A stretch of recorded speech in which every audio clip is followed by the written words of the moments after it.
এই পৃথিবীর প্রেম আর সব যুদ্ধ সাঙ্গ করে কবি হেলাল হাফিজ স্থায়ী হলেন কবিতার পৃথিবীতে। সমালোচকদের বিচারে অবস্থান যেখানেই হোক না কেন, জনপ্রিয়তার বিচারে বাংলাদেশের শীর্ষ কবিদের সারিতেই থাকবে তার নাম। নিঃসঙ্গতার বারুদ এই কবির বয়স হয়েছিল ৭৬ বছর। জীবনের শেষ দিনগুলো তার কাটছিল ঢাকার শাহবাগের সুপার হোম নামের এক হোস্টেল। শুক্রবার দুপুরে বাথরুমে পড়ে গিয়ে রক্তক্ষরণ হয়। পাশের বঙ্গবন্ধু শেখ মুজিব মেডিকেল বিশ্ববিদ্যালয় হাসপাতালে নেওয়া হলে কর্মরত চিকিৎসক তাকে মৃত ঘোষণা করেন।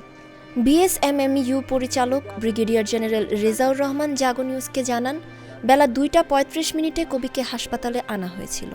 তার আগেই তার মৃত্যু হয়। মৃত্যুর খবর ছড়িয়ে পড়তেই শোক নেমে আসে রাজধানী ঢাকার আকাশে। কাছের মানুষেরা ছুটে যান বঙ্গবন্ধু মেডিকেলে। চিকিৎসকের চেষ্টা সত্ত্বেও কবি নিজেই যেন আর থাকতে চাননি পাষাণ পৃথিবীতে।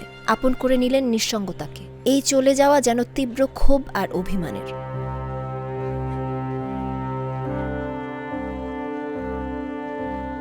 বাংলা একাডেমির প্রাঙ্গণে কবি হেলাল হাফিজের কফিনে ফুল দিয়ে শ্রদ্ধা জানিয়েছেন বিভিন্ন শ্রেণী পেশার মানুষ। শ্রদ্ধা নিবেদন শেষে বেলা ১১টায় বাংলা একাডেমির নজরুল মঞ্চ প্রাঙ্গণে তার প্রথম জানাজা অনুষ্ঠিত হয়। বাদ জোহর জাতীয় প্রেস ক্লাবে দ্বিতীয় জানাজা অনুষ্ঠিত হয়েছে। তৃতীয় তাকবীরের পর একটা দোয়া আছে, আল্লাহুম্মা ফিরলি হাইয়িনা, এই দোয়াটা করব। চতুর্থ তাকবীরের পর সালাম। এই চারটি তাকবীরের মাধ্যমে জানাজা সমাপ্তি হবে। যারা পারি করে নেব। জানাজা শেষে মিরপুরের শহীদ বুদ্ধিজীবী কবরস্থানে রাষ্ট্রীয় মর্যাদায় কবি হেলাল হাফিজের দাফন সম্পন্ন হয়েছে। আজ শনিবার বিকেল ৩টার দিকে শহীদ বুদ্ধিজীবী কবরস্থানে তাকে সমাহিত করা হয়।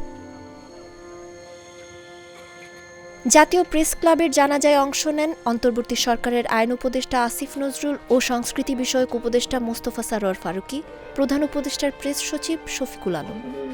দ্বিতীয় জানাজা নামাজের আগে কথা বলেন কবি হেলাল হাফিজের বড় ভাই দুলাল এ হাফিজ ও জাতীয় প্রেস ক্লাবের সভাপতি কবি হাসান হাফিজ। অনুরাগী, ভক্ত, শুভানুধ্যায়ী সবাই আসতেন, সবার সঙ্গে উনি মিশতেন।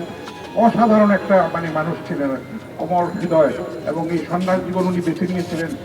ওনার জন্য সবাই চেষ্টা করেছে ওনাকে গৃহে করার জন্য, কিন্তু সম্ভব হয় নাই। এই 2 বছর আগেও একবার অসুস্থ হয়ে পড়লেন সিরিয়াসলি, তখন আমরা প্রেস ক্লাবের পক্ষ থেকে বিএসএমএমইউতে গেলাম, ভাইস চ্যান্সেলরকে বলে ভর্তি করানোর ব্যবস্থা করলাম। পরদিন ভাইস চ্যান্সেলর রাউন্ডে গেছেন, গিয়ে দেখেন রোগী নাই, উনি ভর্তি হন নাই, হাসপাতালে উনি যেতেন না। তো যাই হোক, উনি বেঁচে থাকবেন। ওনার লেখার মধ্যে দিয়ে প্রেম ও দ্রোহের এবং বাংলাদেশের যে একটা নতুন বিনির্মাণের স্বপ্ন আমরা দেখছি, সেই প্রত্যয়ে অঙ্গীকারে হেলাল হাফিজের কবিতা আমাদের উজ্জীবিত করেছে, স্বাধীনতার মন্ত্রে উজ্জীবিত করেছে, প্রগতি আন্দোলনে সহায়তা করেছে, পাথেয় হয়ে থাকবে। জানাজা শেষে কথা বলেন ঢাকা রিপোর্টার্স ইউনিটির সভাপতি আবু সালে আকর। কিন্তু এটা সম্ভব হয়েছে। তার মৃত্যু আমাদের জন্য অপূরণীয় ক্ষতি হয়েছে। আমরা আশা করি ওনার যারা ভক্তবৃন্দ আছেন সবাই তার প্রতি তার রুহের মাগফিরাত কামনা করে দোয়া করবেন। আল্লাহ তার মানবিক যে দোষ ত্রুটি আছে সেগুলো মার্জনা করে আল্লাহ ওনাকে জান্নাতের ছায়াতলে দাখিল করবে, এটাই আমাদের আশা।